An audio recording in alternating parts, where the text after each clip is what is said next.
فرقوں میں جماعتوں میں بٹ جائے گی. کلھا فی النار الا واحدہ، سب جہنم میں جائیں گے سوائے ایک کے. اب وہ ایک کو گھسیٹ گھسیٹ کر سب لاتے ہیں، ہم جائیں، وہ ایک ہم ہیں. یہ کہتا ہے میں ناجی ہوں، وہ کہتا ہے میں ناجی ہوں. وہ جو ایک ہے نا وہ ہم لوگ ہیں. آپ لوگ کہاں ہیں؟ کتنے ہیں؟ 100. ہم لوگ 1000 ہیں. تم لوگ کتنے ہیں؟ تمہارا عمل کیا ہے؟ تم لوگ کیا ہو؟ ٹھیک ہے. ذرا اللہ کے نبی محمد صلی اللہ علیہ وسلم نے خود کیا بیان کیا ہے واحدہ کے بارے میں. پوچھا گیا، صحابہ اکرام کو غیب کا علم تو نہیں تھا نا. یہ اور بات ہے کہ آج ہمارا عقیدہ ہے پیری مرشدی یا مرشدوں کے بارے میں، ان کے بارے میں کہ سب جانتے ہیں. صحابہ کو نہیں معلوم تھا کہ وہ ایک جماعت کون سی ہوگی جو قیامت کے دن جہنم سے اپنے آپ کو بچائے گی. ناجی. نبی علیہ الصلوۃ والسلام سے سوال کیا گیا، من ہم یا رسول اللہ، اے اللہ کے نبی علیہ الصلوۃ والسلام وہ لوگ کون ہیں؟ مختلف روایتیں ہیں اس کے جواب میں. ایک میں آپ نے جماعت بیان کیا ہے، وہ ہم الجماع. اور ایک روایت جس کو میں نے شروع میں خطبہ مسنہ کے بعد آپ کے سامنے پیش کیا، اس میں نبی علیہ الصلوۃ والسلام نے ارشاد فرمایا ہم ما انا علیہ اليوم و اصحابی، انڈرلائن اصحابی کو. وہ لوگ کون ہوں گے، کیسے ہوں گے؟ آج، ٹوڈے، میں اور میرے صحابہ جس دین پر ہیں وہ لوگ قیامت تک اسی دین پر ہوں گے. اور بخاری کی دوسری حدیثیں بتاتی ہیں کہ ان کو مٹانے کی کوشش کی جائے گی اور ان کو ختم کرنے کی کوشش کی جائے گی، لیکن حتی یأتی امر اللہ، یہاں تک کہ اللہ کا حکم یعنی قیامت آ جائے گی. یہ لوگ ظاہرین علی الحق، حق پر جمے رہیں گے، اگرچہ 5 کیوں نہ ہو، گاؤں میں تھوڑے کیوں نہ ہو، مسجد ایک کیوں نہ ہو، جمے رہیں گے. نبی علیہ الصلوۃ والسلام نے جواب دیا. اور جس ساری روایتیں جمع کریں تو علماء کرام نے بیان کیا ہے کہ اس کا مطلب یہ ہے صحابہ کے طریقے پر چلنے والے، کیونکہ جماعت جو لفظ آیا ہے اکثریت جس سے مراد دی جاتی ہے، تو جماعت کا مطلب یہ نہیں ہے کہ زیادہ لوگ جس پر ہو، کیونکہ اس روایت سے دلیل لیتے ہیں بعض لوگ. جماعت کے بارے میں ابن مسعود رضی اللہ تعالیٰ عنہ کی صحیح حدیث ہے، فرماتے ہیں الجماعت ما وافق الحق وان كنت وحدك. جماعت اس کا نام ہے جو حق پر ہو، اگر تم ایک بھی ہو تو تم جماعت ہو. ابراہیم کے بارے میں علیہ الصلوۃ والسلام اللہ نے کیا کہا؟ امہ کہا اللہ نے. ان ابراہیم کان امہ، ابراہیم ایک امت تھی. ابراہیم ایک تھے یا بہت تھے؟ یہ بھی ذہن میں رکھیں، ابراہیم ایک تھے یا زیادہ تھے؟ وہ ایک تھے، اور اللہ نے کہا امہ. اور ان کے علاوہ جتنے تھے سب مشرک تھے اس زمانے میں، ہے نا، ان کا باپ اور ان کی قوم کے سارے لوگ، ٹھیک ہے، جنہوں نے آگ میں پھینکا وغیرہ. تو جماعت کا مطلب یہ ہرگز نہ لیں کہ جو میجورٹی میں ہو، اکثریت میں ہو، نہیں. ابن مسعود رضی اللہ عنہ صحابی، یہاں بھی فہم السلف ہے، یہاں بھی صحابی سے سمجھنا ہے. اس حدیث کو بھی، جماعت کے لفظ کو بھی صحابی سے سمجھنا ہے. صحابی نے تفسیر کی، تشریح کی، ایکسپلین کیا، سمجھایا. ما وافق الحق، جو حق کے برابر ہو. اگر تم اکیلے ہو بستی میں، ابن مسعود کہتے ہیں وَإِن كُنْتَ وَحْدَكَ، اگر تم اکیلے ہو پورے شہر میں اور تم حق پر ہو تو تم جماعت ہو. تم کیا ہو؟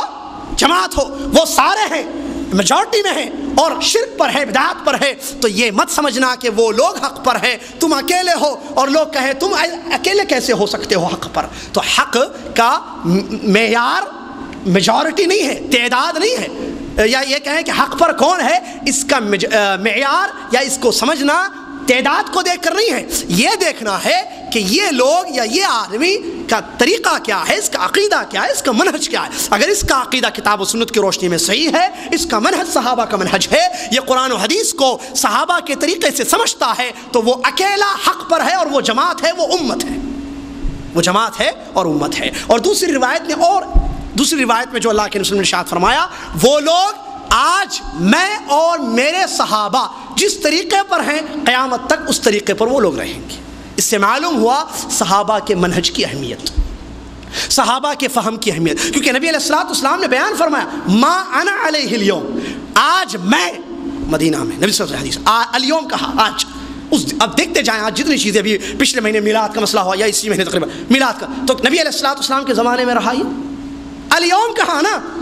اس ایک جماعت کے بارے میں کہا آج، تو وہ آج ہے یا اس زمانے کا آج تھا؟ نبی علیہ الصلوۃ والسلام نے عربی میں کہا نا آج، تو اس زمانے میں جو دین تھا وہ قیامت تک دین. جیسے امام مالک رحمۃ اللہ علیہ تقریباً یا کسی سلف کا قول ہے، زبردست قول، قیامت تک وہ دین نہیں ہو سکتا جو مدینہ میں نبی علیہ الصلوۃ والسلام کے زمانے میں دین نہیں تھا. اگرچہ دین سمجھ کر عمل کریں لوگ. تو اللہ کے نبی علیہ الصلوۃ والسلام نے ارشاد فرمایا وہ جماعت جو جہنم سے اپنے آپ کو بچائے گی، ناجی جماعت ہوگی، وہ کون لوگ ہیں؟ جو میرے اور میرے صحابہ میرے اور میرے صحابہ کے طریقے پر ہوں گے۔ اس سے صاف پتہ چلا صحابہ کا طریقہ، صحابہ کا منہج نجات کے لیے ضروری لازمی ہے۔ دوسری مشہور حدیث سنن نبی داؤد کی، اللہ کے نبی علیہ الصلوۃ والسلام نے ارشاد فرمایا، وصیت فرمائی، فَإِنَّهُ مَن يَعِشْ مِنكُم بَعْدِي فَسَيَرَى اخْتِلَافًا كَثِيرًا، میرے بعد جو زندگی گزارے گا وہ دین میں بہت زیادہ اختلاف دیکھے گا۔ کیا کرنا ہے اختلاف دیکھیں تو؟ کوئی کہے کر سکتے، کوئی کہے نہیں کر سکتے، جائز ناجائز، حلال حرام، اختلافات، کیا کرو؟ نبی علیہ الصلوۃ والسلام، اللہ رحم فرمائے، اللہ رحم فرمائے ہمارے نبی محمد صلی اللہ علیہ وسلم پر۔ نبی علیہ الصلوۃ والسلام نے جواب بھی دیا، علیکم بسنتی وسنت الخلفاء الراشدین المہدیین من بعدی تمسکوا بها وعضوا علیہا بالنواجذ۔ کیا کرنا؟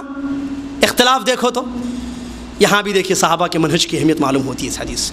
فرمایا میرے اور میرے خلفاء جو ہدایت یافتہ ہیں ان کے طریقے کو لازم پکڑنا۔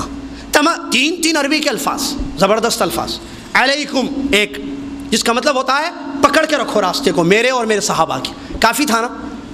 کیا فرمایا؟ تمسکو، پکڑو اس کو مضبوط، عضوا علیہا بالنواجذ، جبڑوں سے اس کو دبا کے رکھو۔ اللہ اکبر، اختلافی دور، تین عربی کے الگ الگ ورڈز۔ علیکم مشہور ہے، علیکم بالسنہ یا جماعہ، اے لوگو سنت پر عمل کرو۔ علیکم کا مطلب الزمو، لازم پکڑو۔ تمسکو، پکڑ کے رکھو۔ اب اردو میں ٹرانسلیشن کرتے جائیے آپ۔ عضوا علیہا بالنواجذ، نواجذ جبڑوں کو کہتے ہیں۔ جبڑوں کو یوز کب کیا جاتا ہے؟ جب کسی چیز کو مضبوطی سے پکڑنا ہو تو جبڑے یوز کیے جاتے ہیں، ہے نا؟ تو نبی علیہ الصلوۃ والسلام نے نواجذ کا لفظ استعمال کیا ہے۔ اختلافی دور میں جب اختلافات ہونے لگے تو میرے اور میرے صحابہ کے طریقے کو مضبوطی سے تھامے رکھنا، کہ دنیا روٹھ جائے اور دنیا ناراض ہو جائے، دنیا کچھ بھی کہنے لگے، نبی اور صلی اللہ علیہ وسلم اور ان کے صحابہ کا راستہ نہیں چھوڑیں گے، فہم کو نہیں چھوڑیں گے، منہج صحابہ کو ترک نہیں کریں گے۔ نبی علیہ الصلوۃ والسلام کی پیشن گوئی ہے، لہٰذا یہ حدیث نبی علیہ الصلوۃ والسلام نے جو بیان فرمایا اس میں حل ہے اور اس میں جواب ہے اس سوال کا کہ قرآن اور حدیث کو ہم کیسے سمجھیں، نبی محمد مصطفیٰ صلی اللہ علیہ وسلم کے طریقے سے سمجھیں۔ آئیے تیسری بخاری کی ایک حدیث مثال کے طور پر پیش کروں تاکہ اچھی طریقے سے فہم السلف کی اہمیت معلوم ہو جائے۔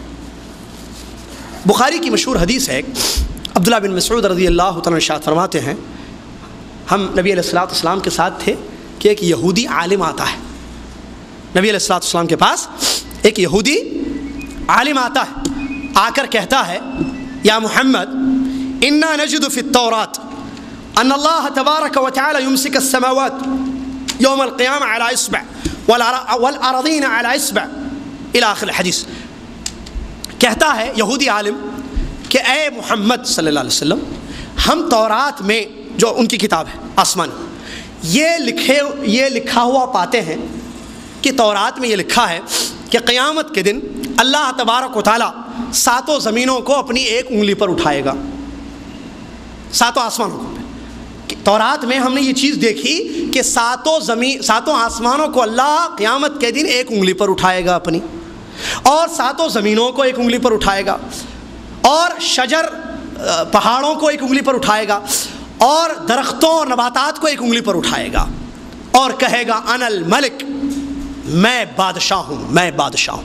نبی علیہ الصلوۃ والسلام نے اس یہودی عالم کی یہ بات سن کر ہنسنے لگے۔ نبی علیہ الصلوۃ والسلام نے کیا کیا؟ ہنسے نبی علیہ السلام۔ اس کے بعد ایک آیت کی تلاوت فرمائی، وما قدر اللہ حق قدرہ، اللہ کی جیسی قدر کرنی تھی ویسے ان لوگوں نے قدر نہیں کی۔ اس کے بعد کی آیت پڑھی جس میں اللہ تبارک و تعالیٰ نے ارشاد فرمایا کہ اللہ تبارک و تعالیٰ اپنے دائیں ہاتھ میں آسمان و زمینوں کو اٹھائے گا قیامت کے دن۔ اب ایک سوال ہے یہاں پر، نبی علیہ الصلوۃ والسلام نے یہودی کی بات سن کر آپ صلی اللہ علیہ وسلم ہنسنے لگے، ہنسنے کی وجہ کیا تھی؟ آج میں آپ بیٹھ کر سوچیں گے، سوچیں، آپ بولیں گے اب یہودی عالم نے کہا، اب اس کا جواب کیا ہے؟ نبی علیہ الصلوۃ والسلام آج سے 1400 سال پہلے، ٹھیک ہے، مدینہ کا واقعہ، صحابہ موجود تھے، ہم کو نہیں معلوم آج